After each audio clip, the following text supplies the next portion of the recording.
Hello chocolate lovers and welcome to the Monday Mug on The Chocolate Tourist. I'm Courtney Matz, writer and co-producer of The Chocolate Tourist web series coming in the fall, and in honor of Mother's Day I'm making my mom's favorite treat, frozen hot chocolate. When it comes to chocolate, the possibilities are endless. Join me in my chocolate kitchen as I whip up a little experiment I like to call the Monday Mug. Oh. Words to describe this. Cold, frozen. It's been in the freezer for about 2 hours now and it's gotten nice and slushy, really thick. It's like a milkshake plus. Very chocolatey, easy to make. You should try it. Mom, this one's for you.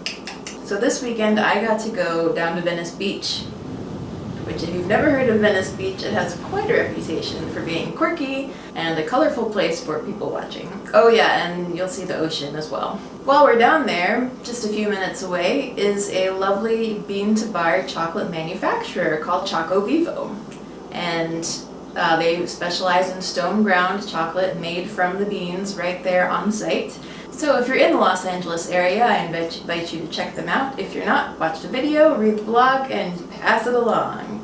Because we are fans of sharing here at The Chocolate Tourist, and chocolate should be shared with everyone. And now I'm going to share with you how I made this delicious frozen hot chocolate. This is a blended recipe, so I'm going to start with a blender, and my blender is a NutriBullet, which means I have a cup that I pile everything in, and then it all blends together in that cup.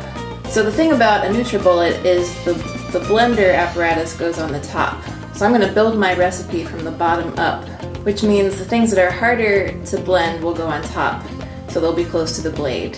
So I'm going to start off layering with my ice cream, about a scoop of that, and I don't have an ice cream scoop, so I'm just using a spoon. Layer on top of that about a spoonful of cocoa powder, a little bit of cinnamon. Okay, on top of this I'm going to add a few ice cubes. Now I have a whole tray of ice cubes that I only fill about halfway. You can see that. So these ice cubes are a little smaller than your standard ice cubes, which just makes them easier to crunch up in the blender. So we want this to get nice and smooth. Just gives it that texture, you know. To top it all off, about a cup full of milk. I'm using whole milk here. You can use any kind you want.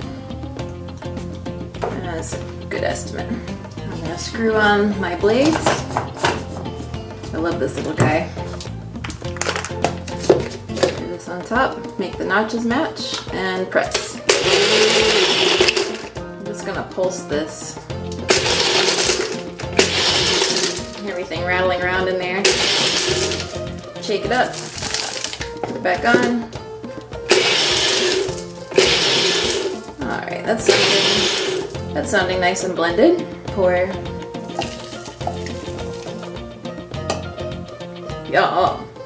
Now you can drink this right away or put it in the freezer for a bit, let it get harder.